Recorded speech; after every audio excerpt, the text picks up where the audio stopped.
winner of the Outstanding Leadership Award goes to Hulya Kurt.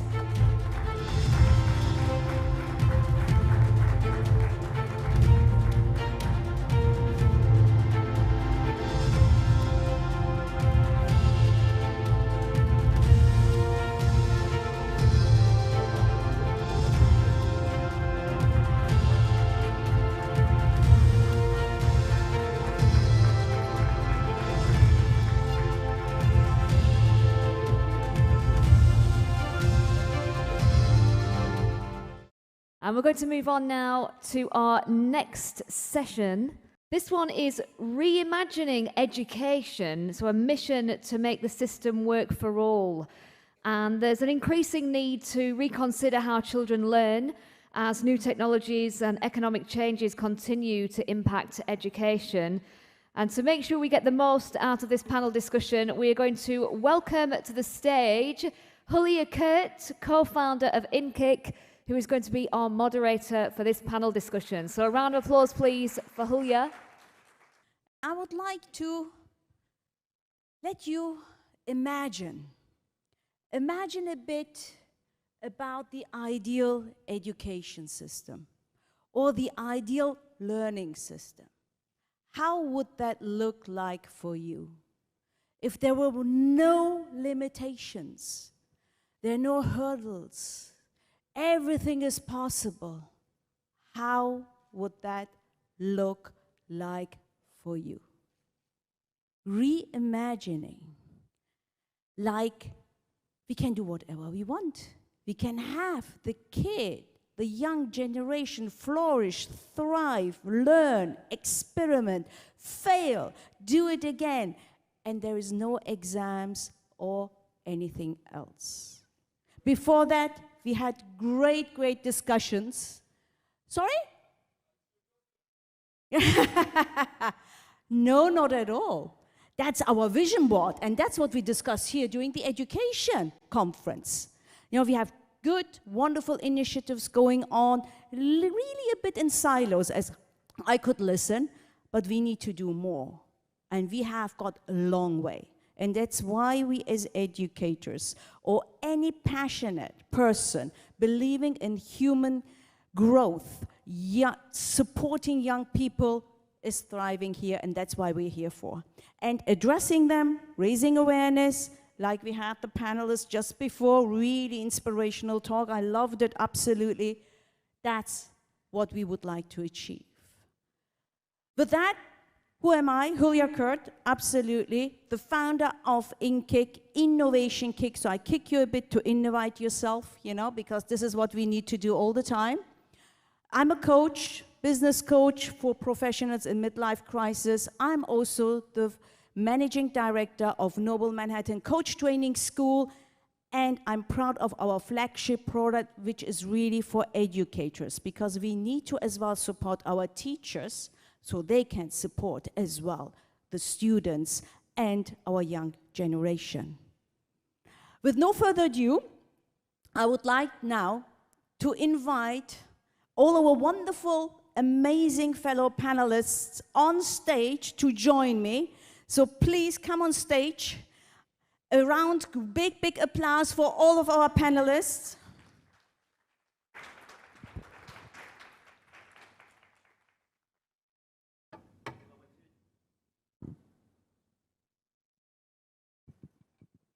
And whilst they are taking place, again, let's remind ourselves about the header.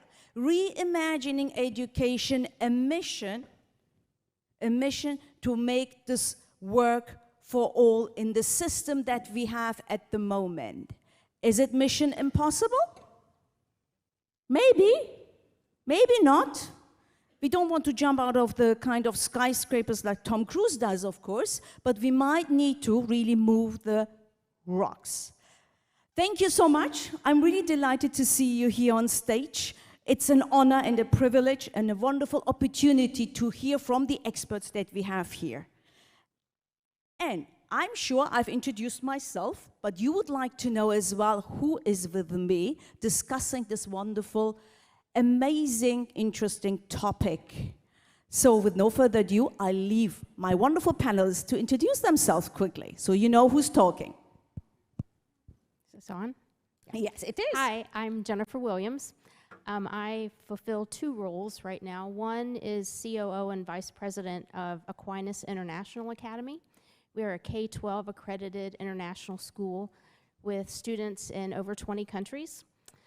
What makes us unique is we do live sessions, no more than 6 in a classroom, and it works really well. And one thing that I noticed, though, is you know, a lot of our students, their parents are pushing them towards university. And university isn't for everybody, right? I think there was a huge push for that several years ago, and everybody was supposed to go to college and get a degree. But I think in the States, and I'm not positive about this number, but the dropout, or I guess you could say, over 70% of the students that start university don't finish, don't get their degree. Several that maybe have a marketing degree end up managing a restaurant. So, so kind of to combat some of that, and what we're having in the States too is we're having a shortage of certain people to fill certain careers. Trades being a big one, but there are several. So in reimagining education, I said, you know, we need to be able to provide an education for everyone, right? So I started Virtual Career Institute International, and that is career-based training that leads to certifications. The other thing that we do is we have an international jobs board. So we've kind of flipped the model a little bit from train to hire to train. So with internships around the world, and then we can tailor their education, their training for that job that they want. One of the things that we started doing, and we're going to do a free version in January, is a career discovery course. And this really needs to start down at grade 6, grade 5. And let's try to figure out passions of some of these students, figure out what they love doing, what they're good at, and then encourage them and push them towards that, you know, train them in that particular career path. So let's make the best use of the time. And I think most importantly is reimagining education. Something that they said earlier is, you know, it's ever evolving, right? We can't continue to put students in a box. Like everybody has to learn this way. And I love that about online learning, because the teachers we can do individualized learning plans for every student. I think that's really important. So that's. Thank you so much, Jennifer. So we turn over to Donna. Hello, my name is Donna Chemka. I'm head of an international school in Bangkok called Ascot International. Ascot International is a 3-program IB World School, but we're a school with a difference. We are an intentionally small school. We're a school situated in the suburbs of Bangkok, and what is completely unique is we are a school striving for inclusivity. And that sounds like a lofty goal, but it's something we've worked actively on for a number of years, so that our motto is that every child is seen, and that it's our lifelong mission to ensure that they are. And that means challenging our own life experience, challenging our own bias, and ensuring that our children are immersed in an environment where no matter faith, religion, gender, sexuality, race, you name it, that we are trying to remove those layers. I'm certainly not sitting here saying we've got it solved, but it sits at the centre of what we do. And that means that we're working towards an environment that's safe for students and for staff. Education can be very much like an arms race, and I think when you work in particularly international education, where every enrolment is paying your salary and your staff's salary, you really do have to shift your thinking to ensure that the environments we are creating are not perpetuating the same cycles of bias that have happened in past generations. So that's Ascot. And so when I think about reimagining education, it's about putting the learner at the centre of every decision, which sometimes is really difficult, and it certainly doesn't make you a lot of money. But that for me is about re-educating, reimagining what education can be. Is everybody in our community seen and acknowledged? Thank you very much, Donna. That was really interesting. So let's turn over then to Naveed. Thank you, Hulya. So my name is Naveed Nazemian, and I have spent 26 years working for some of the world's most admired companies in the HR function. So I've always had a remit that included the learning, development, training, organization development. And I have turned my passion, which was something that I was doing on the side, into my full-time activity. So I am now a full-time executive coach, not an HR leader who does coaching on the side. And my take on our topic today is, first off, I think if we want to reimagine education so that it works for everyone, we have to really get into this public-private partnership space. I have really enjoyed being a student myself many years ago, to have practitioners to come in and complement what our professors used to teach us. It was fascinating to see how you can see the theory coming to life by having practitioners talking to you about how it actually works in practice. So that's the first thing. The second item, I think, is related to access. Again, you know, I have been fortunate enough to have lived and worked in 5 countries where education is important, education is funded quite well, and generally accessible to the large majority of the population. But sadly, that is not the case everywhere we go. And so therefore, I think there's an angle to this that touches upon the topic of access and how can we make sure that every child has access to proper and good education. The third aspect is related to funding. And again, I speak from experience when I say that I have at times seen, you know, crisis coming our way as an organization. And guess what? The first budget that is being slashed is the training and development budget. And I think the same applies to many governments. If you look at how sometimes governments are deprioritizing education over other topics that are also important, it's a shame. And this is something that definitely needs to be rejigged and reconsidered. And last but not least, I really believe that there is no way around having proper education without including the aspect around digital learning. I think, again, as much as a parent, I don't like to have our son, you know, being on his tablet or on a device too much any given day. There is no way out of this, and so we might find our peace with it and try to set boundaries and limitations and offer alternatives to that as well. And so that would be my initial ideas about the topic. And thank you for inviting me to be part of this esteemed panel. I'm really looking forward to our conversation. Lovely, thank you so much. This interesting topic is coming up here slowly. I've got already some questions aligned, but of course we're going to continue with Zina. Hello, everybody. My name is Zina Simmons. I'm currently a UC Davis medical student in my 3rd year, and I'm also an insurance broker. I have my own agency called ZLS Agency. I went to Pepperdine for undergrad, where I received my Bachelor's of Science. I studied sports medicine and French, and I specialized in international studies, so I learned how to speak French and Spanish. While I was abroad, I studied in places like Switzerland, Argentina. I worked at a hospital in Argentina, and then I did a lot of mission work. I also identify as a missionary because I work in a lot of impoverished countries where we bring medical services and public health education to many villages, and not always just villages, but just a lot of different countries.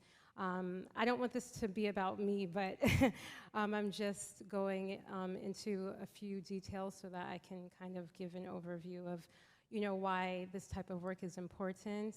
I also do policy work. I was chair for California Medical Association, so I lead all of the medical students in California, and help people figure out what policy needs are necessary in terms of healthcare in our state. So I'm a huge believer of the effects that government and policy making has on healthcare and education as well. I see they kind of go hand in hand. I view the education system as very similar to the healthcare system in ways, especially when you're taking a global approach. I don't think you can take the most or the strongest healthcare system, right, and then have every country mimic that system, because there is so much variation within the population, both within nations and between nations, right? So we have to specialize these systems to meet the need of the people that exist in each country. And through that, we need awareness. We have to understand the needs of the people. Just like Naveed said, you also need resources. Funding is important. And then also structure is really important. All of those things generally are the responsibility of the government and policymakers. So it's very important that each government prioritizes education. Another very important factor is equity, right? We have to provide the people the resources that they need, but not just provide everybody with equal resources. We have to provide them with the resources that they specifically need, regardless of where they're starting, right? To ensure that everybody is successful, because the more educated people are, the more skills they will have, and then they'll be able to positively contribute to each society. And then we could have happier, healthier societies and countries. I think another very important factor when we're discussing educational systems is just making sure that we're decreasing the barriers that exist. So we can have all of these great education systems put in place, right? But if people can't access them, if, say, you build the most amazing school across town, but people can't, or the students can't get to those schools because they don't have transportation, right, then they can't access them, and they are basically no good. So barriers are important. I think it's also very important to understand the effects that environment has, the importance of having healthy, safe environments for students to learn in. And that's generally the responsibility of the institutions, right? Educational institutions need to make sure to provide suitable environments for students to learn and flourish in. And like I said, a lot of that starts from a systems level, where the government should be responsible for creating these structures for students to learn in. Thank you so much, Zina. This is really great. And we have got a very diverse panel here from all generations and from all sorts of backgrounds and experience. It's amazing. And we had a different view. I picked up on always on access, resources, funding.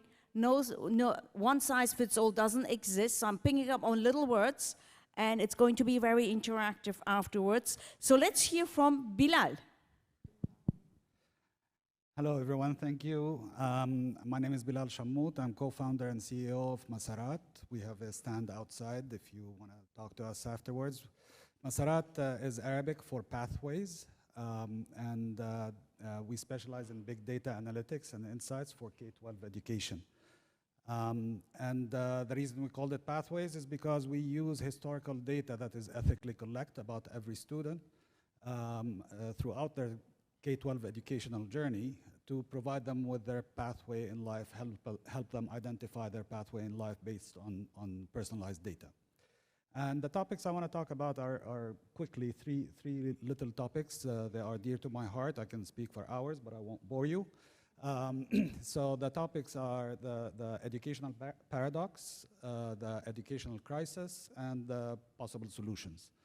The paradox that we've identified is that if you look at government spending year over year, in most governments around the world, every year the government spending on education goes up.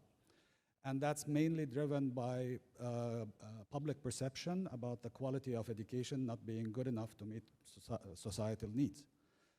So the governments are spending more and more money on education.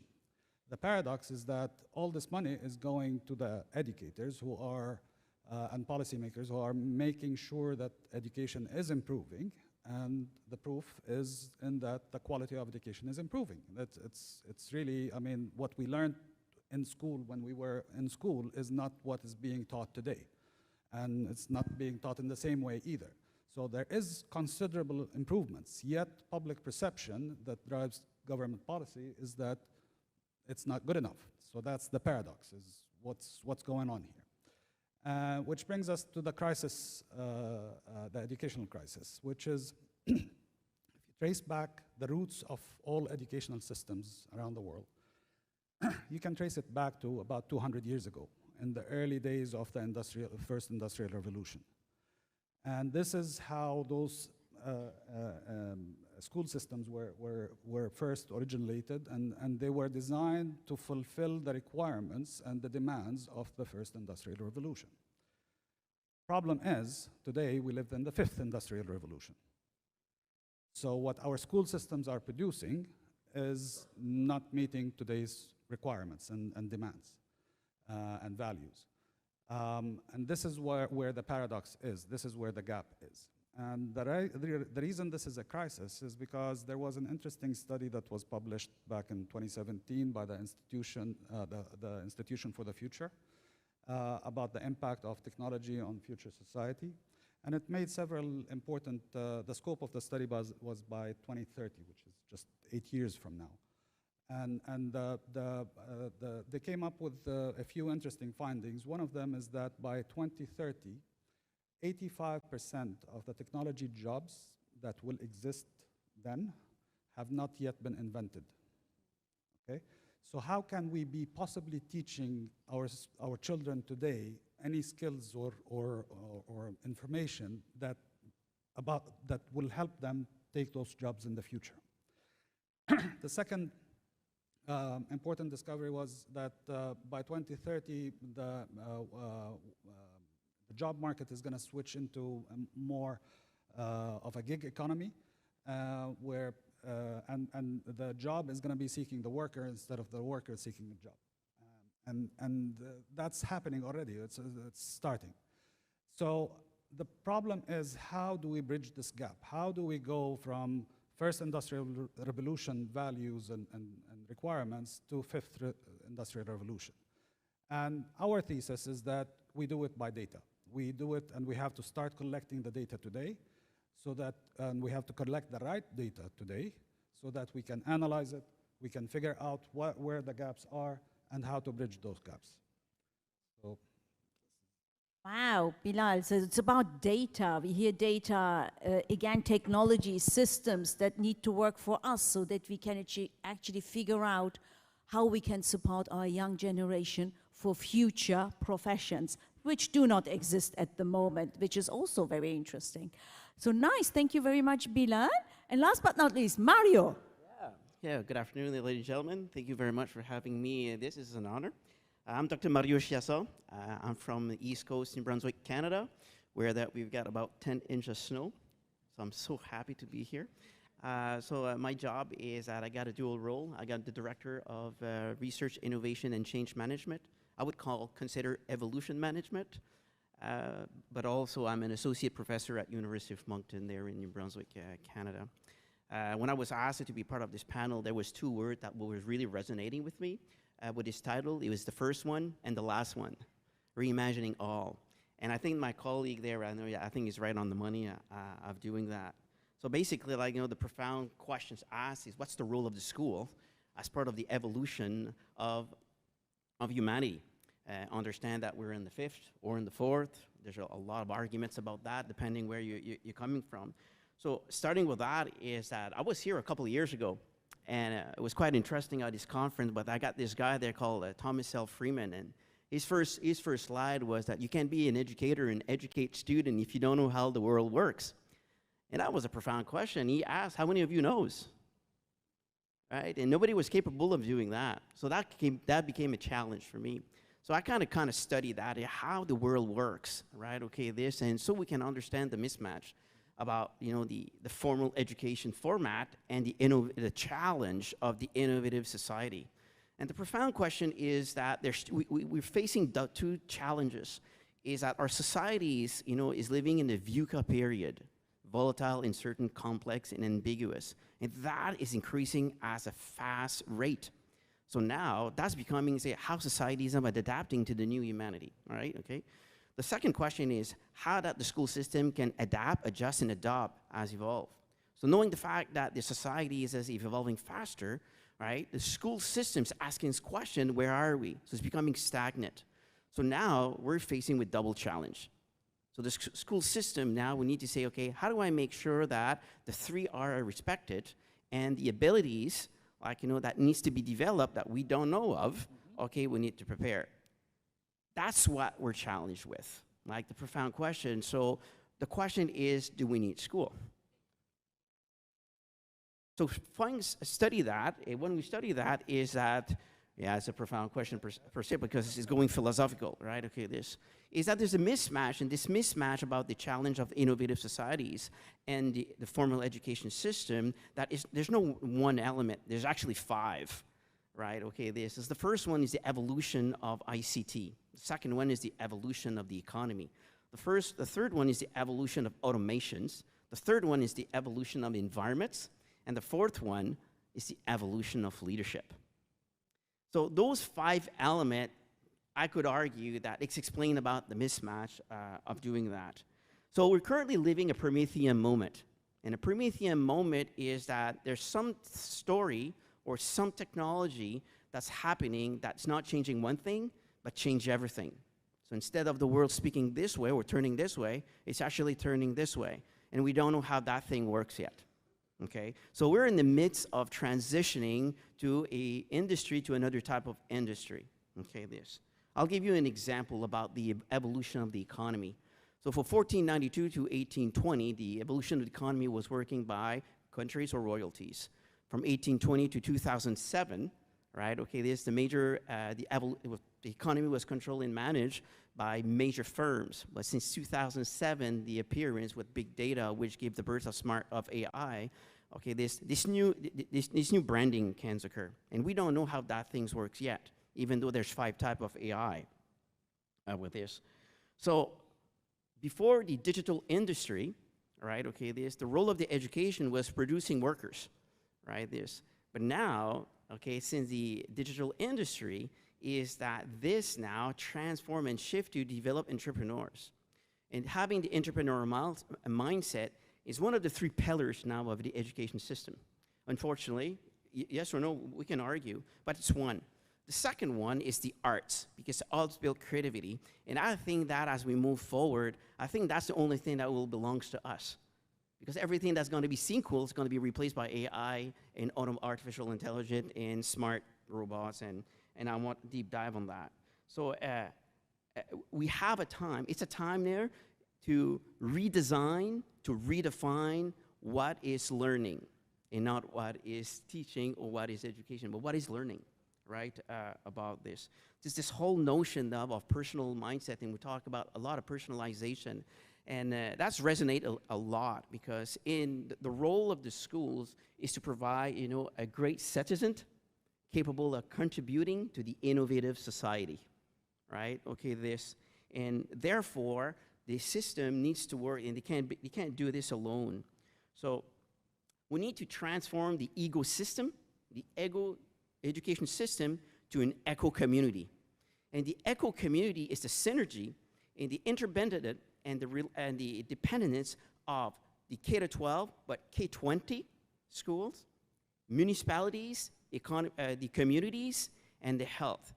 And that's the new system that we need to evolve now. So this eco-community will be the foundation, I do believe, that that's going to be responding collectively. When we're talking about a dynamic collaborative culture, it's the relationship about those 3 components supported by research, supported by collaborative with unions, and also the profound working there with the governments. And I think those 6 components is going to be able to revolutionize the education system that we so desperately need. Thank you. Wow, thank you so much. This is really great insights. And when I hear about all the wonderful experts which have shared their feed forward, I would say, because these comments make us or puts us one step ahead, it's amazing. So I heard a lot about collaboration as well. We can't do it on our own. Like my motto, from union comes strength, partnerships. We had that in the first day, which was really great. I love that. Policy making. That where it starts actually, if we want to have that big cruise ship working and steering towards a good direction. Lots of about resources as well. Access, the main thing, the kind of Maslow's pyramid, you know. How can students get access?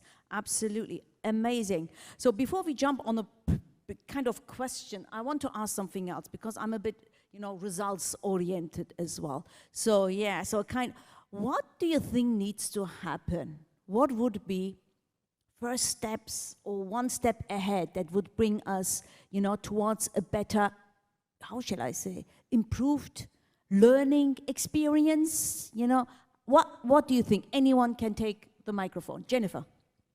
I think we go to the source. We go to the students and we find out what that is.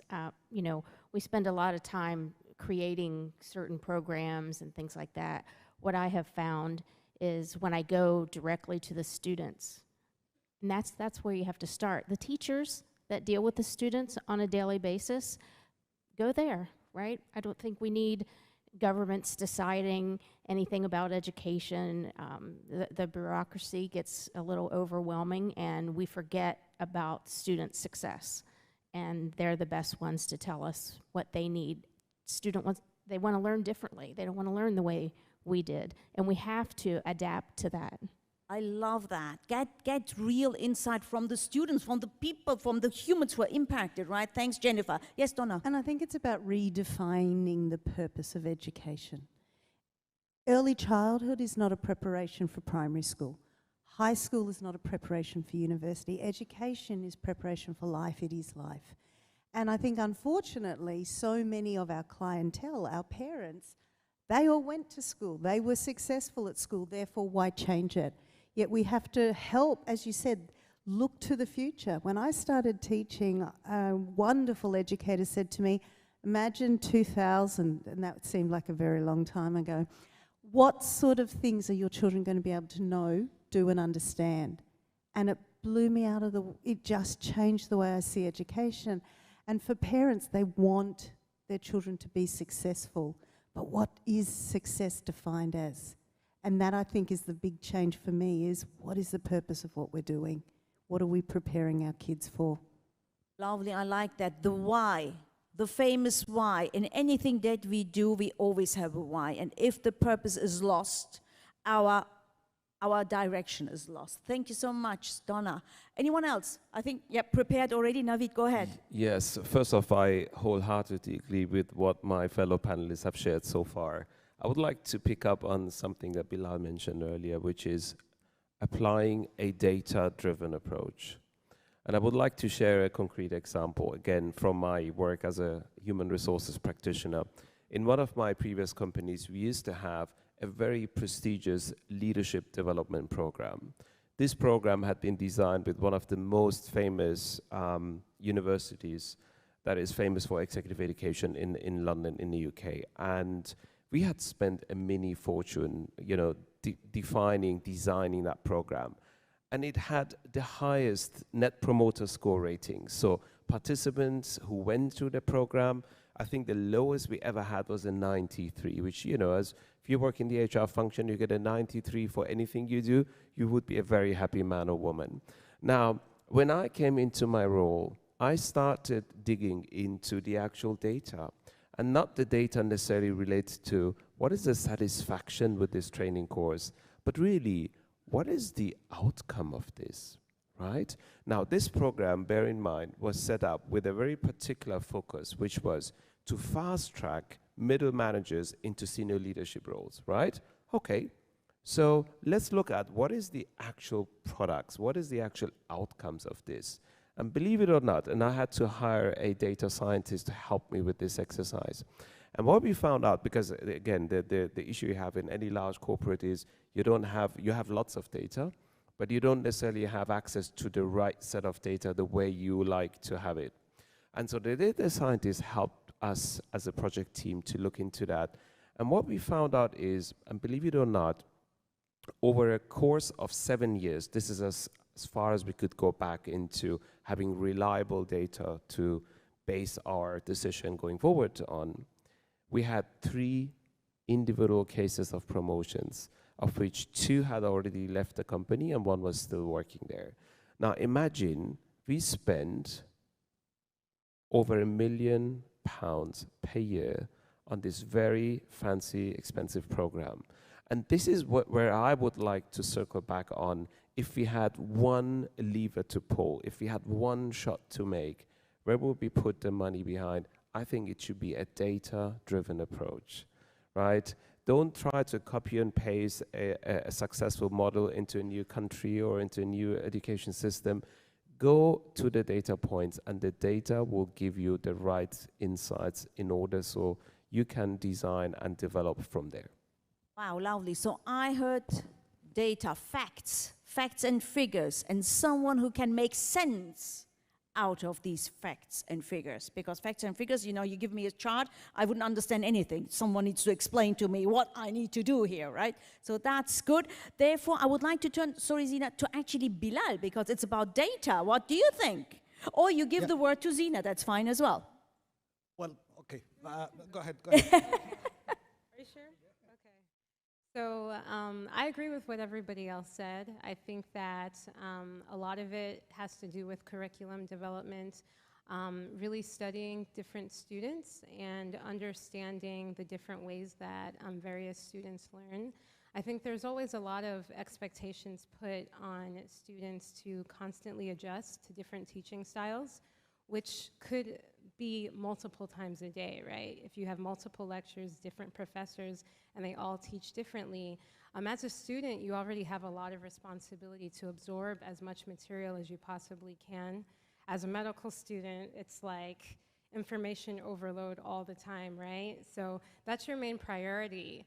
But if you have a lot of other responsibilities, like experiential learning is important, right?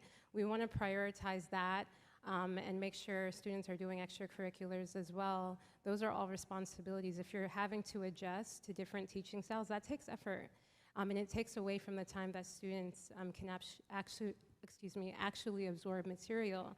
So if we can create curriculums, develop curriculums that can meet students where they are and meet different learning styles, then I think we could see a lot of improvements in outcomes and learning outcomes specifically. Yep, thank you. And back to the point about data. So, and we're talking about massive amounts of data. We're not talking about the top level data. We need to dig deeper into this. So, imagine, forget higher education. Let's focus on K-12 for now. And imagine all the quizzes, tests, and homework assignments and exams that we have all done throughout our K-12 journey, right? It's a massive number, okay? Across all subjects, of course, and so on. Now imagine every question on these assessments, okay? Every one of these questions that we've ever answered measures a specific learning outcome and our attainment level of that learning outcome. And it's carefully designed to measure a certain cognitive skill in our head, right? Where is this data now? Vanished, evaporated, because nobody's collecting it. Nobody's capturing this data. These are valuable data points that we can use.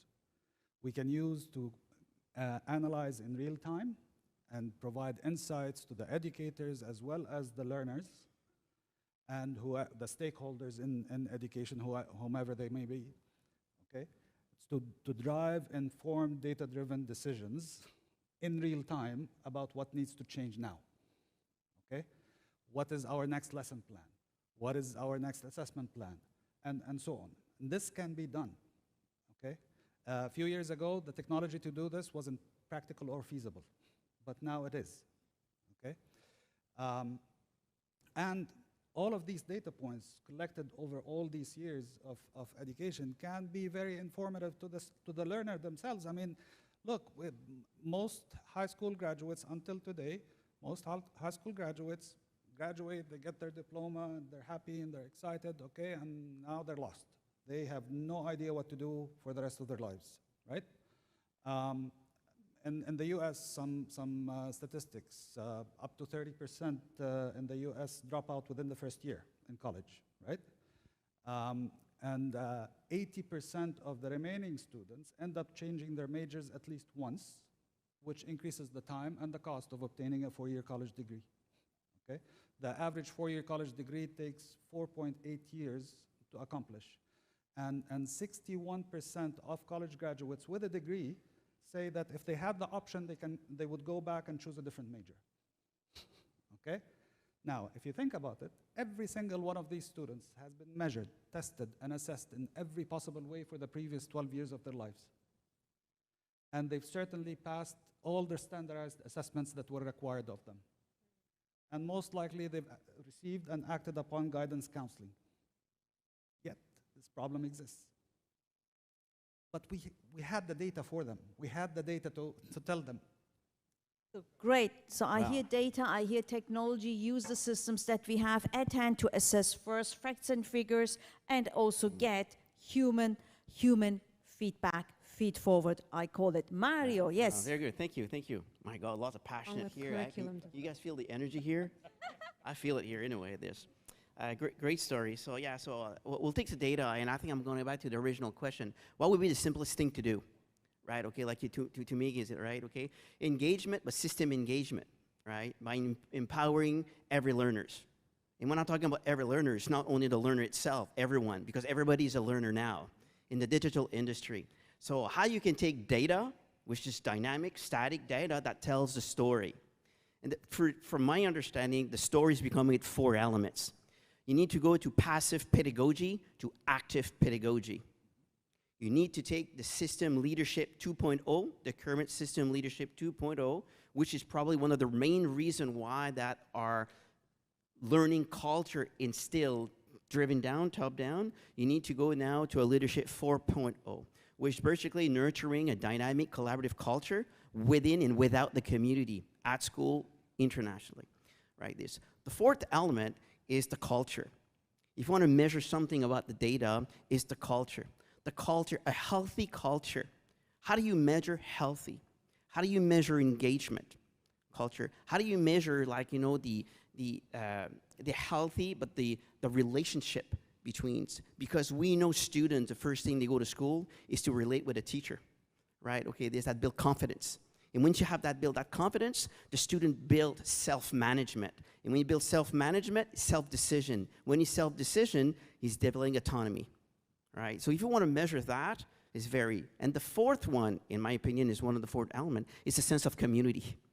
The school is a community. So the first one is pedagogy, leadership, culture, and community. If you want to play with data, let's play with this data that can tell that story. And I think you'll have a system transformation instead of pocket of silos that tries to evolve. Absolutely. And I think when you look at the talk and the pedagogical talks around learner agency, that's exactly what we're talking about.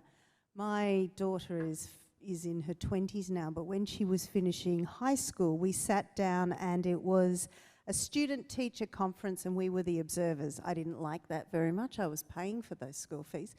But it was a fascinating experience for me. She was just 18 and her teacher said, right, what do you know? What do you need to know for the next exam block coming up? How can I support you?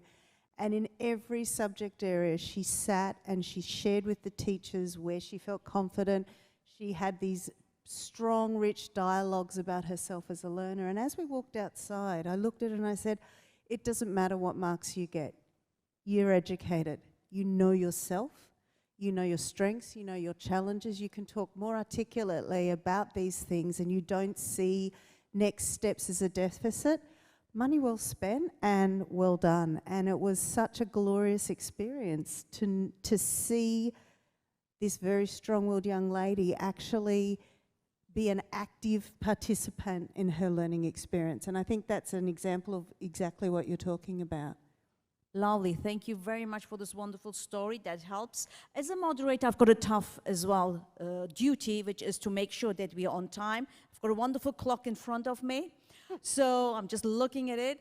And the conversation can go on forever here. Yeah, I mean, we are so passionate about the topic itself.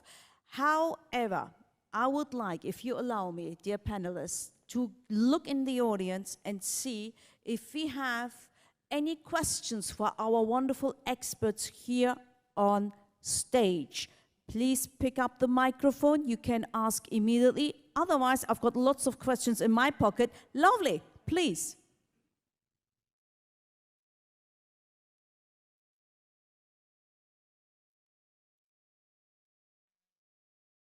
Yeah, here it is. Thank you. First of all, thank you for an absolutely lovely panel discussion here. I was really passionate in listening to you. There's something wrong with the microphone, I think. Maybe I could have another one.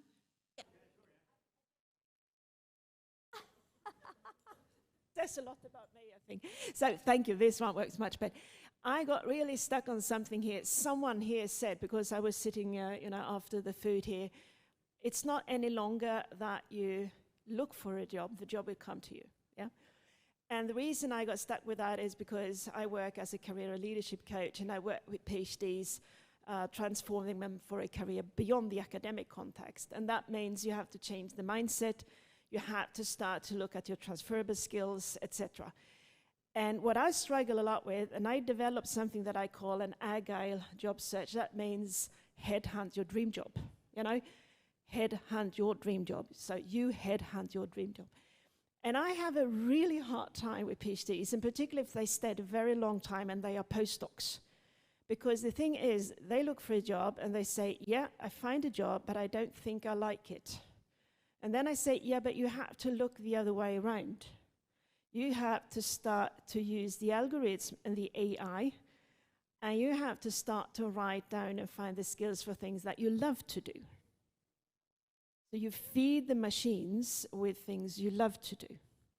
And for me, I think that that's obvious, but I really struggle with particularly PhDs and postdocs that stayed very long time in academic context to see the difference between love to do and can do. And I can take hours of coaching and connecting brain and heart and stomach and everything, not can do, love to do. And I like to hear from you, what is it? What happened on the way from a master student dreaming to from a master students, because they are dreaming and they have no problem to say what they love to do because, oh yeah, blah, blah, blah, blah, it goes on for half an hour. And then you do a PhD. And the longer you stay, suddenly it's much more can do. And I have two big eyes when I said, I know you can do, but I would like to hear what you love to do, so you feed the system with that. I like to hear some comments around that, because I believe we need to change the academic context here. Something happened on the way. Thank you so much for that question. So I turn around to the wonderful panelists here. I think Jennifer's already turned immediately on it. I'm yes. always on it. Because my big thing is, you know what, find their passion and what you're talking about. And going through all this education and then, you think you love it, but you can't do it type thing. And I'm hearing, push towards entrepreneurship. Not everybody is an entrepreneur, and that's okay. Not everybody is a leader, and that's okay. But that's what we need to start finding out early on so that we can guide these students. I tell my teachers all the time, we don't really need teachers, we need coaches and mentors. Kids are going to teach themselves, but we need to teach them and coach them as to where to go for the right information and how to apply it. That's going to be the best benefit to them. Thank you so much, Jennifer. Anyone else? Chipping in? Oh, you would I'll be brief. I think, in my opinion, sometimes when people go from like loving what they're doing, right, as a bachelor student, a master's student, and then become a doctorate student, or actually start working as a professional, and now it's more of what they can do. Sometimes it's associated with the stress that's affiliated with the job, right? Because the responsibility is so much higher at that point, the stakes are higher, and then I know every country is different when it comes to financing education, but in the US, education is very expensive. So by the time you're a doctorate student, you owe a lot of loans. So if somebody wants to change their profession, they're kind of stuck in it. So now it's like, you know, I can't even modify my journey because, you know, I committed so much to this.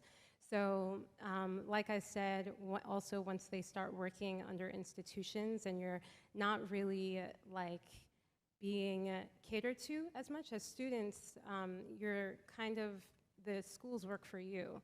Once you're working, or even a doctorate student, you're working for the institution, it becomes more stressful, and now people are just kind of pushing through. Not everybody, but some people. So what you say, they move into a stress mode, and that blocks, because that is what I believe, sort of. Yeah, so you start to lose the side of the view, but I'm happy to hear that you're on the same track here. Thank you for your question. Just a moment. I'm just checking the time, so thank you very much. Just to interrupt, I'm sorry. Is there any other questions that maybe any other panelist can and will answer? There is one more in the audience because we want to have some interaction. We had already the response, so let's see what will be the question here. Yes, please. Thank you for the lovely panel discussion. Passion. Can you hear me? Oh, yeah. Yeah, I really felt the passion in you guys about education. I really loved the discussion. Because I'm also in the special education field, when we look at big data and we want to prioritize and measure what education should be, there's, you know, amongst teachers, some people believe in inclusive education, and some people want to differentiate these people. Because, you know, for some people, the education might be good, and for some, it wouldn't be good. And I think that's looking at data as well. But maybe the assessment we do, because, you know, when humans measure, like we might ask the artificial intelligence to come up with some other assessment priority, but I don't know how that is possible yet. So I don't know what the question is now, but. That was a comment, and thank you for the comment, though. But I think someone is already, you know, Donna, please. Diversity isn't easier, okay? But what we know is when people, students, humans are exposed to a variety of provocations, we rise and we're inspired. And so for me, it's worth the effort. Thank you so much. And I look at the wonderful watch which says your time is up. We can discuss for hours here. Again, every one of the panelists are available for you in the breakout rooms, like outside, and for the networking after the conference is finished. I really thank you from my heart for your engagement, for your wonderful, passionate, you know, insights. It was really great. And with that, we close Reimagine Education, how the system should work for all. Because if we say all, we mean inclusivity. Inclusive means everyone included, whatever you are, whoever you are, what type of human you are. And that's what the learning experience should be. With that, closing remarks, thank you so much. And we shall hand over to a wonderful host. Thank you. Thank you so much to our wonderful panel, ladies and gentlemen. As I was watching you then, it felt like you could have your own TV show, all of you. I could see this as a weekly episode. I really could. It was brilliant. Thank you so much. Our third panelist, Hulya Kurt from Inkik Consulting, has 30 years of experience in a multinational company. However, has a lot of passion for coaching, workshop facilitation, mentoring, and motivating, empowering employees and companies and teenagers to move forward in their professional and private lives. Great to, oh, so you're coming again, great. Nice to have you again. So we can start, ladies first, if you don't mind. Sure. Please go ahead. We are privileged, thank you very much. Creativity and innovation, innovation, creativity. What is that? Is that the same or is it different? And why do we have such a huge spin or weight on this? That's what I'm always asking. Oh my God, we need to be innovative. Oh God, we need to be creative. Oh God. All right, so my really steer on this is innovation or creativity is not something extraordinary. Anything can be innovation. Anything can be creativity. Because if we question the status quo of anything that we do in the school, in a company, to even change a little thing which makes our system of processes easier for human beings, eliminate maybe double checking, eliminate maybe some more mistakes, automate, because we're talking about artificial intelligence, right, and technology and all that stuff. Let's use it. Any idea is welcome. Continuous improvement needs to be embedded in our DNA now, because we are in this wonderful era of always thinking how we can improve things. Therefore, we don't need to be Einstein. We don't need to be. Don't think that creative innovation is, oh, I'm not innovative, I'm not creative. That's what we think. That's what the students think as well. If we come up, oh, you need to be creative, think out of the box. And they're like, what's the box? What's creativity, right? I mean, I have no clue. I'm not creative. Anything is creative. Even little things to, I don't know, put the glass instead of there because it's easier, it's innovation. It's improvement of the processes that we have, and the same counts in classrooms. I know, classrooms, we have got an embedded curriculum we need to follow, unfortunately. Therefore, it's very difficult to get some space for our students. That's why we have got this kind of wonderful, hour, maybe once a week, twice a week, a space where the students can live their imagination, which is great. But do we really need to have an hour for that? I question that. I'm a bit controversial on this, right? I mean, can't we just have that in every day? When the student comes to class to think, instead of hanging my coat on this because the hanger is there, which is difficult because you need to get out of the classroom, maybe do something else. So my steer on innovation, creativity in the educational system or learning is day to day to actually seed the plants in our wonderful, encourage and empower our wonderful little human beings, our young generation, already from little on, when they're in crash, to say, hey, you know what? Do you think this is practical? What do you think about this? And they come with the craziest ideas because they don't have any boundaries. They have no misbeliefs because everything is possible for them. Use them.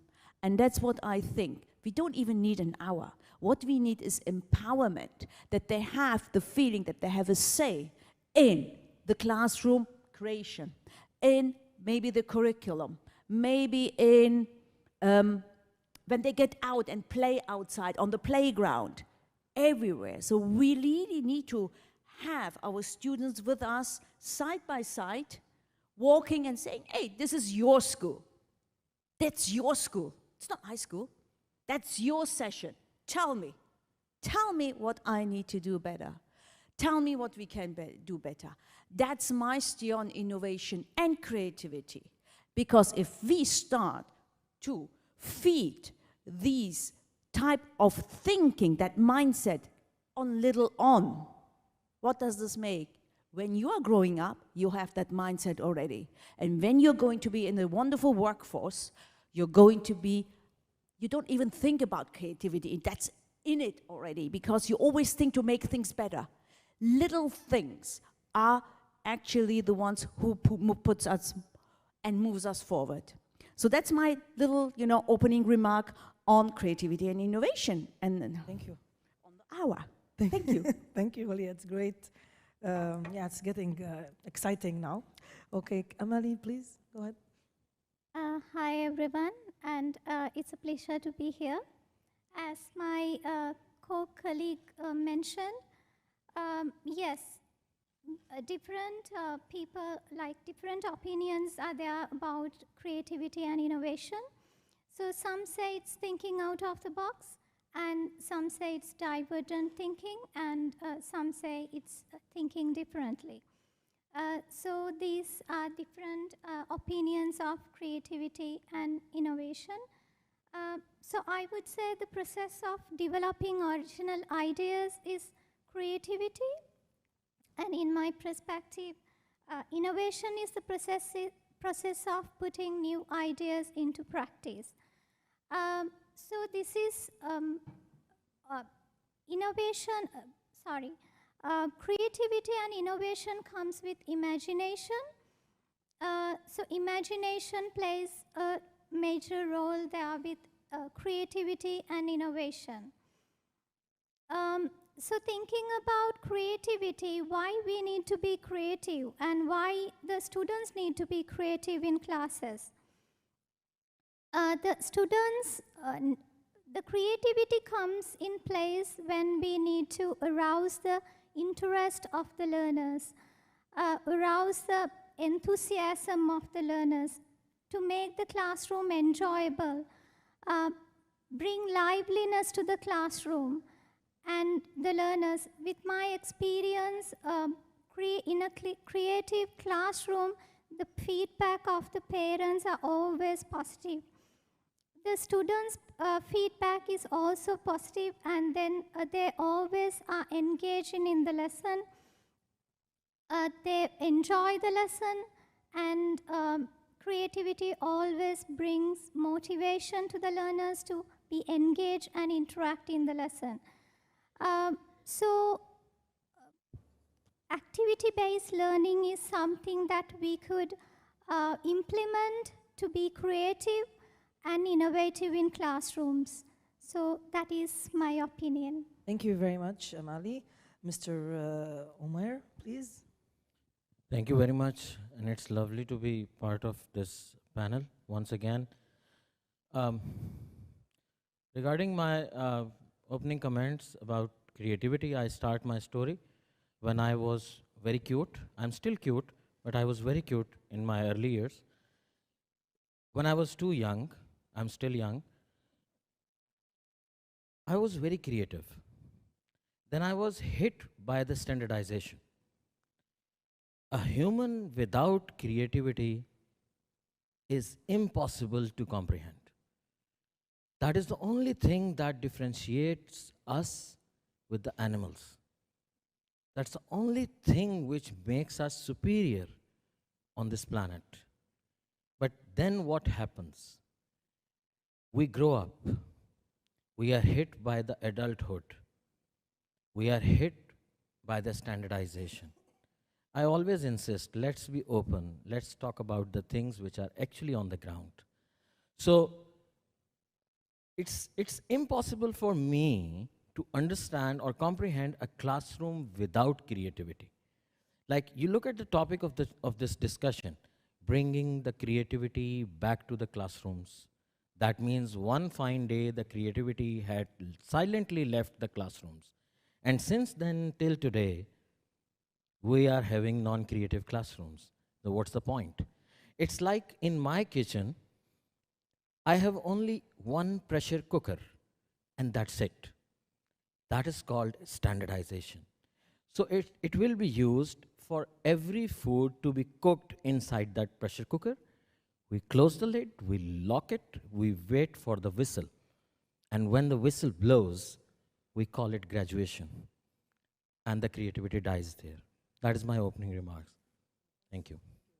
Great opening remark. Thank you very much, Mr. Omer. And please, Mr. Laxman. Thank you. How many of you believe that you are creative? Can see only a few hands. Okay, good.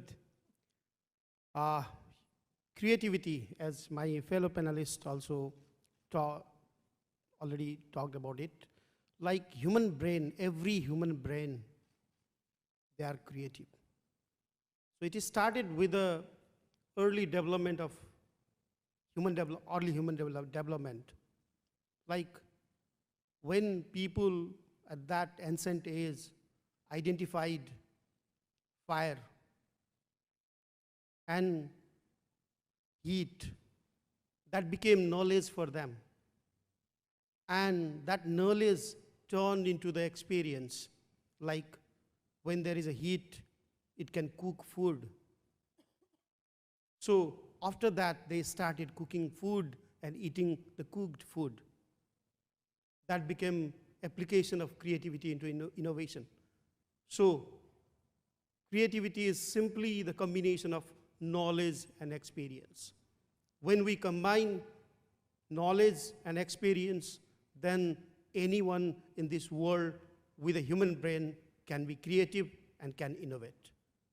That's all for my opening remarks. Thank you. Thank you, thank you. Okay, before we leave the floor to the lovely crowd for their insights and comments and maybe questions, I would like to ask you guys a question, if you don't mind, about your, because me personally as an educator, there's challenges in implementing this kind of, of learning, of giving some space to the students in class to sit together and think out of the box and all that. I agree, of course, with Mr. Luxman about this knowledge and the skills and the knowledge and the, what was the second one? Experience. I want to add skills actually also to that, because I believe that this kind of learning really works on the students' skills. They have the knowledge in the books, even if they don't take it from you, they can read. And now, mashallah, we have the, the world is at your fingertips, as they say, so it's easy to get any kind of knowledge about basically anything. But really, skills comes from practice, comes from, doing things with your hand, getting your hands dirty, as they say. So I think this kind of learning really gets the students to sit together and get their hands dirty and give them room to make mistakes as well. This is something that I personally see very challenging, because they're always concerned, the students, about doing mistakes. And they're always concerned about your reaction as an instructor or as an educator. Are they allowed to make mistakes or no? This kind of learning must be flexible enough to give some space to students to make mistakes and to think out of the box and to learn from these mistakes. My biggest challenge, I'll start with myself, is integrating this in our curriculums and our learning outcomes, because we come from very vigorous, educational systems, talking about culture university, and we have to follow, learning outcomes, course outline, and and this is the worst part that I really hate. You have to follow something. So the challenge is to integrate this kind of learning into our, organizational, culture and curriculum and all that. So let's. Who wants to start, Mr. Omar? You want to go ahead? Okay. I would like to add one thing. I need your 2 to 3 minutes to explain this part. The first thing is, let's laugh a little. It becomes so boring for me when everybody is talking very serious. But when I was in the college, I was taught differentiation and integration in mathematics. I'm very good at differentiation, So I used to teach advanced differential equations at a university. So one fine day, I asked my teacher, I said, okay, fine, I have filled all my registers by doing lots of questions and questions and questions. Exercise 2.2, question number 6, and the star questions and genius questions and all that stuff. What's the point of doing all this stuff? Where I'm heading to with this all stuff? And you know what he said? He was a very funny guy. He said, whatever he said, it was written with the golden words in the history. He said, get lost. And I left the room. I spent half of my school life and college life out of my classrooms because I was normally thrown out of my class by the teachers. The creativity needs patience, the first thing. People actually, the teachers especially, get burdened by the mandates given by the state, given by the governments, given by the curricula. Under those situations, a teacher has to save the students' creativity from the heat that is produced by the agenda of the state and the superintendents and all that stuff. That is the first thing. The second thing is, the great teachers, someone said, it's not my personal quotation, someone said the great teachers do not teach from the book, they teach from the heart. Today, my legal firm that actually takes care of my company is owned by my students. That student was taught back in 2002. And the bond with that student is still there, as strong as it was in 2002. Because they thought I'm a funny guy. So they stayed in touch with me. The third thing is, to become a wonderful teacher, you don't need a horrible face. You should be jolly. You should be fun-loving. And you should be able to understand what a child thinks. I was teaching a class.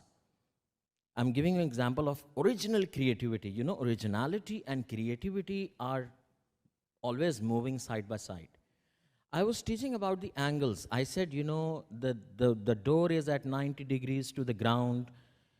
Imagine what will happen if the door is not at 90 degrees. I was just asking a question, and someone stood up in the class and he said, okay, we can tolerate the door standing at 90 degrees.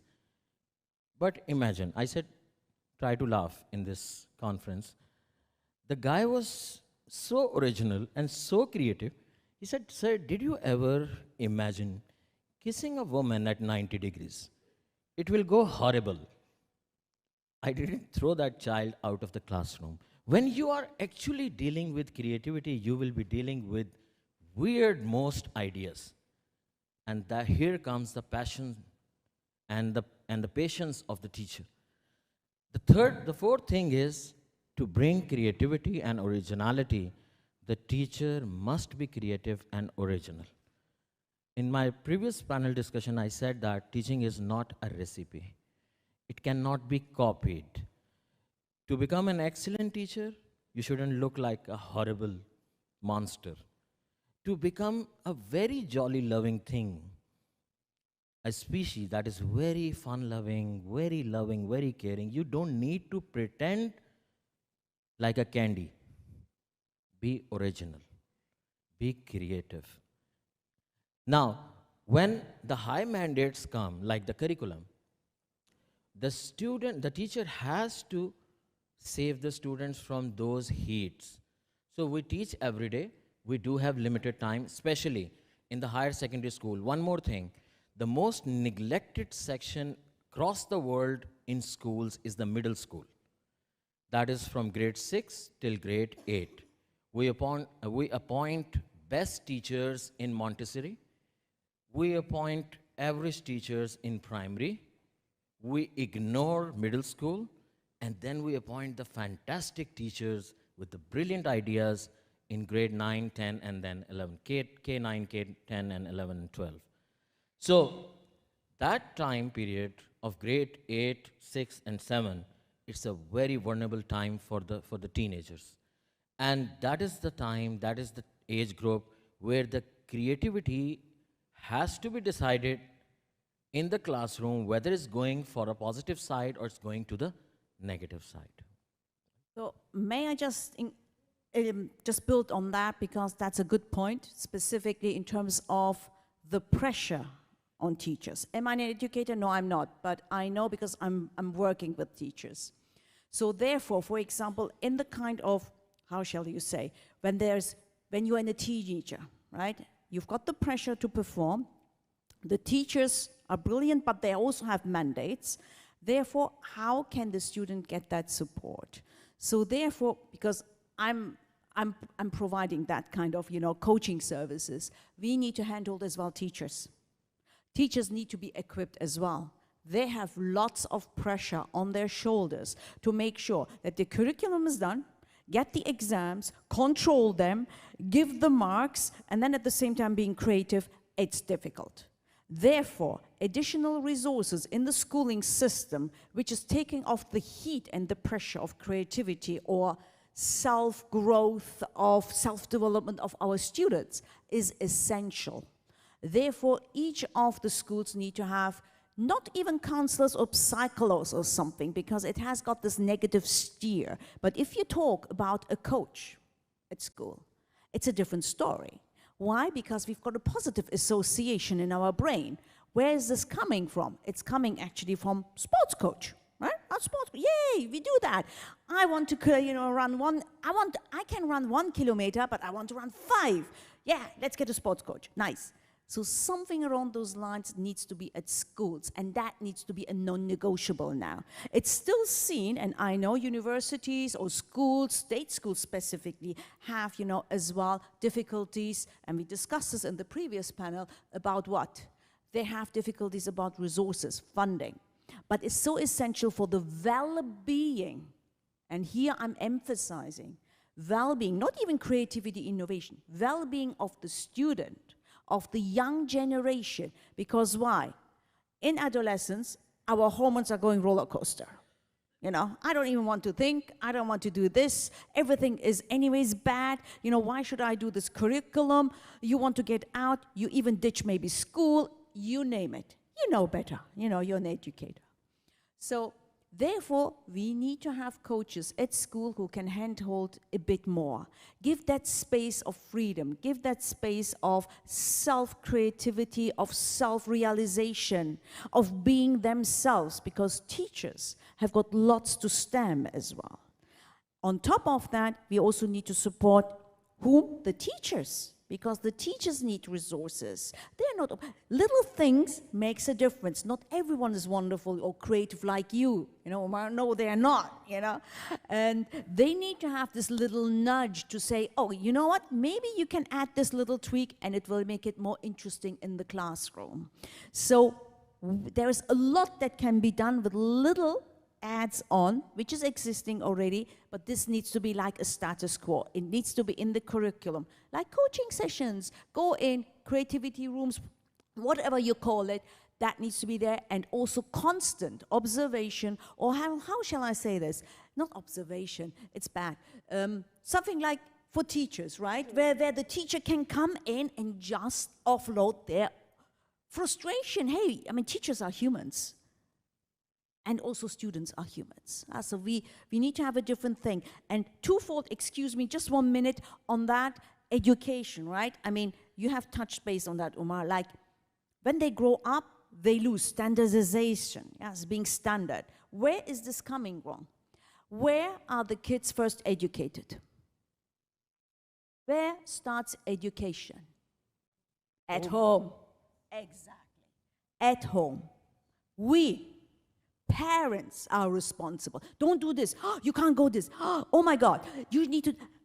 We put them already into this kind of wonderful box that they need to fit into the society. So I'm talking about 3 kinds of personalities. The personalities when you're born. Maybe you're a natural, anxious person. Maybe could be. Then the personality which is formed. That's our society. And the personality which is free. And there we've got only 20%. And that's what we need to tap into. Unfortunately, we can't change the society immediately. That's a huge undertaking. But we can have a bit of space in schools with little tweaks. And that makes a bit more bearable. Because we're talking not about private schools or all these wonderful universities who have got all the means, whatever. We're talking about the majority state schools. And they need support. Thank you. Thank you very much. Mr. Laxman, you have some feedback about Yes, definitely. These days, we teachers are teaching the students, preparing for the students, for the world that we don't know what is going to happen. But we need to prepare students for that situation. And when the student, they face that situation, they can't be blank. They can't remember what we have taught them. At that time, if they can think differently, if they can go out of the box, then they can really challenge the situation that comes to them. One thing we are talking about the curriculum. I have different perspective of curriculum. Like, we need to create a freedom inside the classroom. the genius hour that we are talking about. So let's create a freedom inside the classroom, freedom of thoughts, freedom of learning, freedom of whatever else. So I consider this curriculum or the course structure, course learning objective, whatever we tell, is simply like a runway of airport where the plane lands and take off. Our curriculum is like a runway. So we have to make our students understand this. They can fly anywhere. They can go in the atmosphere. They can roam anywhere, freedom of choice. And again, they have to come back to the runway. That is what the curriculum. If we can create that, then the curriculum, then all this creativity, innovation is possible that we can bring and inculcate into our students.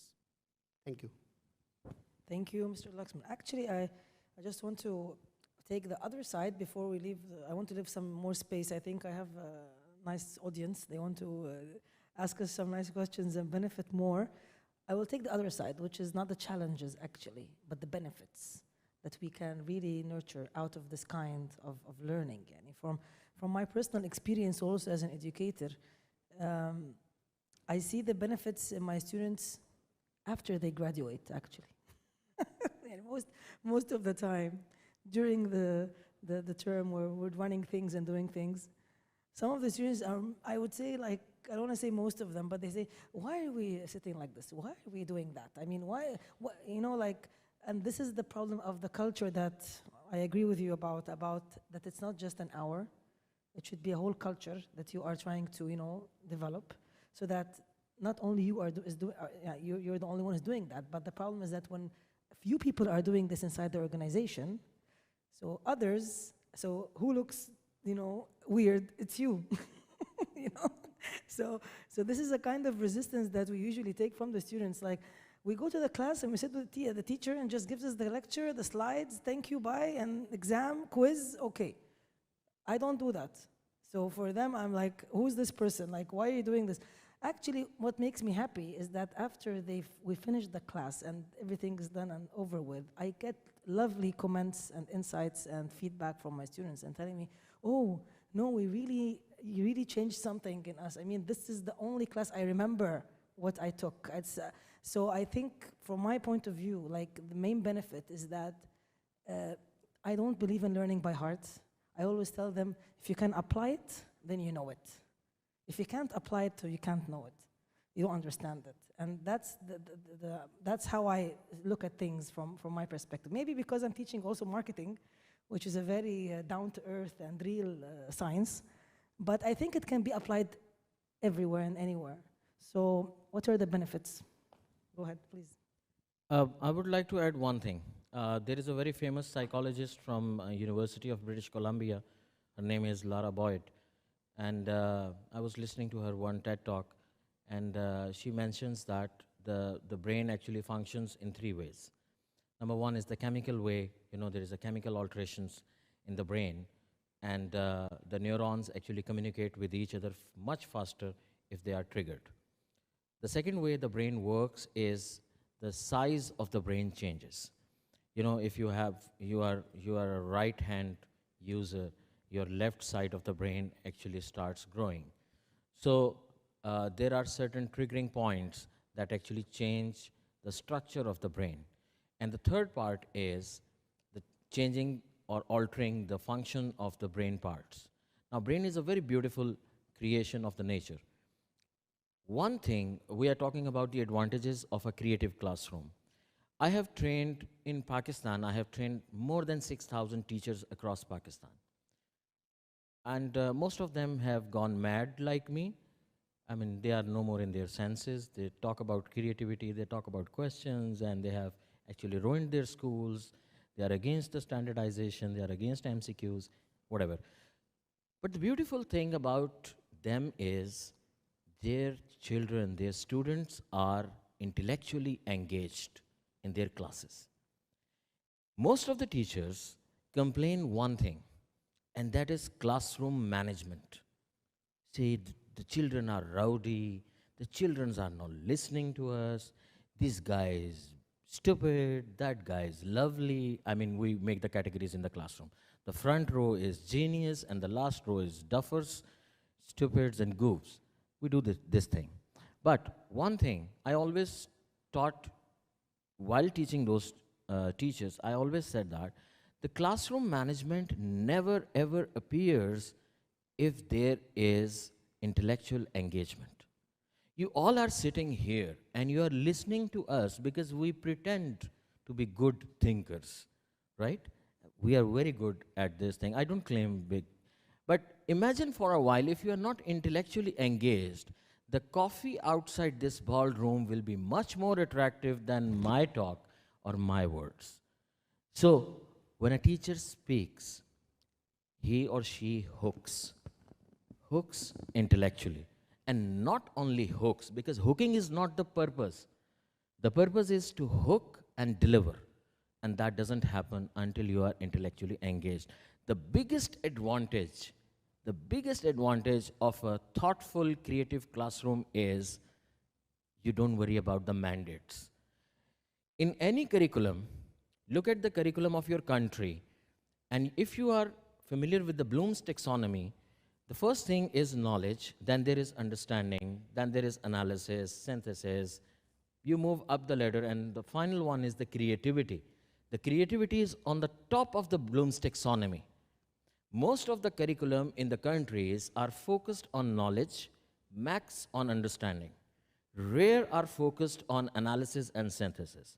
Now here comes the part of the teacher. Here comes the role of the teacher. Knowledge is available on YouTube. Understanding is available on YouTube. What is your use as a teacher in the classroom? You have to pick that knowledge and understanding, and you have to make the students capable enough to synthesize, analyze, and eventually create. Not in grade 5, not in grade 6, maybe in the university, but you give a sense of learning something. How many of you are teachers in this room? Right. Recall that day. You know, during whole academic year, there are one or two fine days when you are really excited to go in the classroom and, vomit all verbally, whatever you know, on the students, and you can't even sleep that night. I myself as a teacher, no, it doesn't matter if you become the CEO or the executive director, a teacher is always a teacher. So that excitement of the day is because you are well versed about that topic.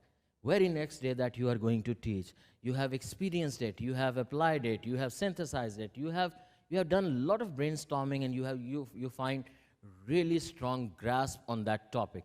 For example, when I used to teach physics, I was so excited to teach quantum mechanics.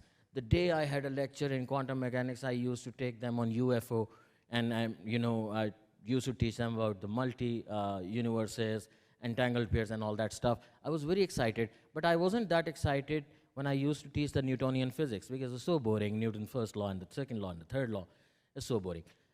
Now that day, when you go to the classroom really excited and boosted, that means your creativity is on the peak. You are resonating very high with your learning. If the students in the classroom feel resonating, they feel learning, they feel it inside their hearts and soul, your work is done. Your purpose is not to cover the curriculum without understanding. Your purpose is to maybe live 5% of the curriculum, but rest of the curriculum is taught with the proper understanding. Thank you. Amelie, you want to say something? Go ahead. Yes. Actually, as my colleagues mentioned, creativity is something to break monotonous classrooms.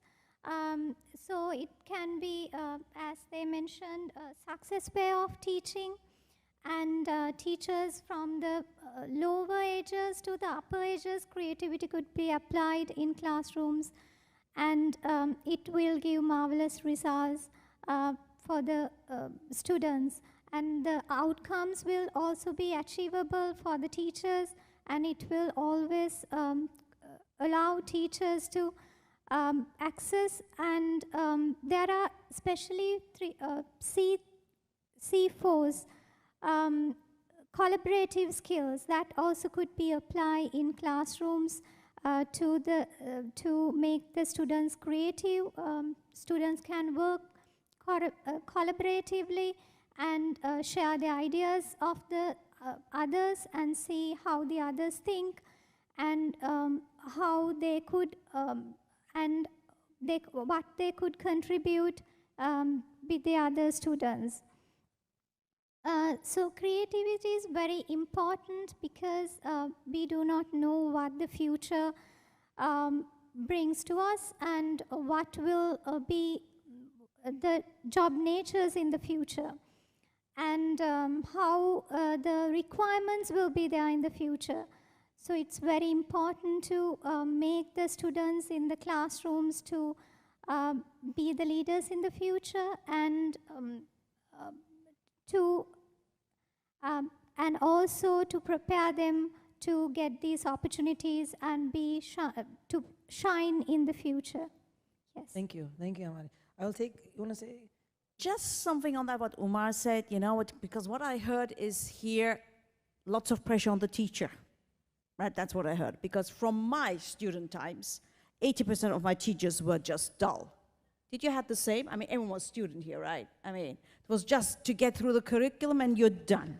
Yeah, that's it, finished. If you understand or not, who cares? It's your responsibility. So if we talk about that the teacher needs to have all what you have just described to hook, you know, the wonderful student, we need to equip then the teachers with soft skills. Not only going to university and getting the diploma and then out your stagiaire, come on, you know, get on stage and get the people and educate. So we need to have as well, how I understood it, is the soft skills, right? And that's what I saw and see still is not really very much invested in, so that we have, again, coming to our topic, creativity sparked in the classroom. And as you were saying, classroom management. So there is a lot to do in terms of how we educate as well then the teachers, right? So I don't know where to start with that, but I'm not an educator. I'm sure, you know, Umar knows more than that. Okay, we need to have some, you know, I know. We're looking at the watch here, absolutely. So I'm done with this, I'm done. No comments from me, so go ahead, Umar. I just have to say one thing, 30 seconds. Someday we will meet on CNN's show. You will be hosting the show, and I'll be the guest. Anyway, so what do you say?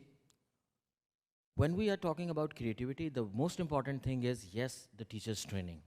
The teachers must be well equipped. And that leads to cognitive dissonance. Whenever there is cognitive dissonance, there is automatically hooking. There is automatically engagement. The teachers need to be trained on throwing those big questions that are just rolled in the classroom. They are not written in the curriculum, but when the students think about them, they are cognitively dissonating and resonating further to acquire more knowledge. Thank you. On that, just I want to add, I can't hold back. You know, then we need to think about the teacher as like a open questioning, mastering the open questions, like a coach, right? Listening, showing empathy, rapport, as well understanding, plus open questioning, which needs to be a master. I think we are going to destroy this panel discussion. It's going to go on, you know. I think we can take the topic for dinner. Yeah, we can. Okay, I'll let Mr. Laxman to say. So, since the role of teacher came, so I could remember one story that we used to learn during our school life. You might have heard about that story of crow, thirsty crow. How many of you have heard this? Okay, so thirsty crow, once there was a thirsty crow, and it has to drink the water, so then he got a pot of water with a half filled. Can't drink it.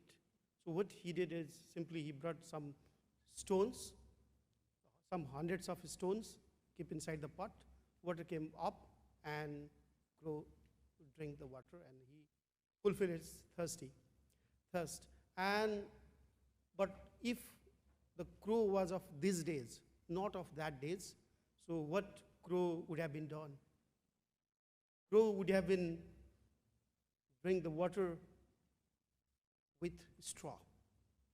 So is the role of teacher. Are we producing the student who brings that stones, thousands of stones, and fulfill their thirst? Or the students who simply bring a straw and drinks the water? So this is the what smartness that is very much required in our students these days. Without being smart, nothing is possible. No one is going to hire you. No one is going to offering you anything. So that kind of a smartness is very much required in current age and current time. So it's a teacher role to make students more smarter and lead the world. Thank you. Thank you, Mr. Laxman. You can take a couple of questions before we end. Yes, please go ahead. Okay, thank you for this roundtable. My name is Jean-Charles Caillet. I'm professor in genetics in university, and I have a question concerning the articulation relation between innovation in pedagogy and academic methods. 10 years ago, I had a really creative idea. I asked to my student to be my professor. So in my classroom, I'm the only student. My students build the chapters, they organize exams too. It's a really creative idea, but not an innovation. To transform these creative ideas, I make some experiment during 10 years with my students. And innovation is really connected to users. So my students are involved in the methods. So it's a process. For me, innovation, it's a process, also mindset. So I obtain very important and positive results, but also negative results. Because 20% of my students are not adapted to innovation because they like to listen to the professors and the transmission of knowledge. And we have a very strong curriculum. So my question is, it's not easy to make articulation between innovation and academic method. I think that innovation is not the contrary of academic methods. We need to success in hybridization. And what is very difficult for teachers is to make this kind of hybridization. I observe that teachers who are really involved in innovation are the same teachers who like to teach normally. And teachers who have a lot of problems in normal teaching, they are afraid by innovation. So the last thing is you talk about positive return from the students. Personally, I don't use positive feedback of my students. All my sessions are, I am evaluated. Each session, the student evaluated their professor, becoming students. And I obtain positive results. I don't use this positive return to progress in innovation. I only use negative feedback of students because negative feedbacks help me to progress with them in the innovation. So my question is, how it's possible, what is your opinion? Because we talk about innovation like, I don't innovate just to innovate. My innovation has a goal to increase the interaction between students. So my question is, what is your opinion of the articulation of innovative approaches and academic approaches? So, thank you. Professor, it's wonderful to listen to your question. It's great that the practices you are following. There are 3 levels. As per my understanding, I might be wrong. The first one is a thinker. A higher level is creative. And the third one is innovative. Thomas Edison did 90 failed experiments. And the 100th one was the bulb. So every creative thought cannot be an innovator as well. It's okay not to be an innovative person. It's okay even to not be a highest cognitive level creative person. But it's not okay to be a thinker. The purpose of the schools and the academia is just to provide the guidelines. What we teach, the purpose is not what to think, but how to think. That is a famous quotation that we normally quote in the educational conferences. So what we are striving here, we focus on creativity. Probably 2% will be the innovative people emerging later in 20 years. Because then and there you will not be getting the innovation. It's not like, you know, if you are familiar with the literature and you are familiar with the poems, there are some poems which with the poets write suddenly, they start writing it suddenly because they are getting a lot of intuition and they have the words and they write. And some people actually fabricate it. So innovation cannot be fabricated. It is actually something which emerges from inside. Here comes the philosophy of education. So a teacher's role, an academia role, and all these stuff that we have in the world, in the name of schools and colleges and the universities, is to provide a pathway, and that's it. My role, if I have 100 students, my role is not to make all of them innovative, but to provide them, to show them a guideline that this is the way, you can follow this way, and you can become innovative as well. Now that's luck. If you get a wonderful idea, you work on the experiments, and you get the innovation. But if you can think even about the wrong idea, wrong innovation, wrong invention, you are still creative. You have ability to think. That's what I think. So we don't need to mix up all these things. I'm very clear about it. In my whole academic year, my teaching career, I was always focused on one thing, that when the students step out of my classroom, at least they should be thinkers. They should be creative. Rest is their luck if they can innovate anything, and they come up as innovative humans. Thank you, Mr. Omar. It's great insights. Can we have another question? One more, just one more. No more? No more questions? Does anybody want to say any closing remarks? Okay. What I did, I summarized all the lovely insights that we had from our very, very knowledgeable and insightful panelists. And I would say that we started by talking about, like, okay, 1 hour is not enough. We have to create a culture. That's very important.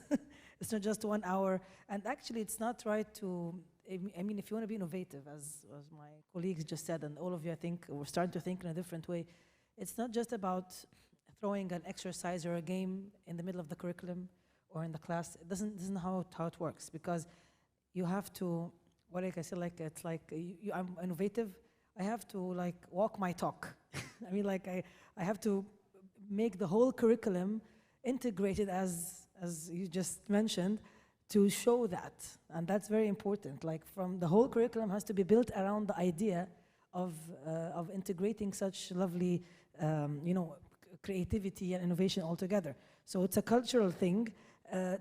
Teachers, they have to be trained, and they have to be able to commit to this type of learning, because not anybody has this ability. Some people are born creative, some people acquire it and learn it, and that's not, that's great. I mean, that's why we have people like Mr. Omar, like those people who can really add value to us. So I think we should work on that as well. I would say also the element of fun. I mean, there's a lovely saying by Mary Poppins. I love this saying, I always say it in my classes. In every job that must be done, there is an element of fun. I mean, let your students have fun. That's very important. I personally believe in that, and I tell them that. Try to have fun as well. Resistance, of course, there's always resistance from your boss, from your colleagues, from the students themselves, from the society. We have to find a way to overcome these resistance and keep on going, because this is the right way. Teaching students the way that we were taught, I don't know how many years ago, is not the same like teaching students now who have internet, social media, this and that. And for them, this is more important than you as a teacher. So we have to try to motivate them and let them listen to you as much as we can. Measuring results, I think it's very, very important that to measure, and I totally agree with my colleague here, that it's important to learn from both good and bad feedback. I believe feedback is key, especially when it comes to these types of learning. So measuring results, evaluation, I think that's very important.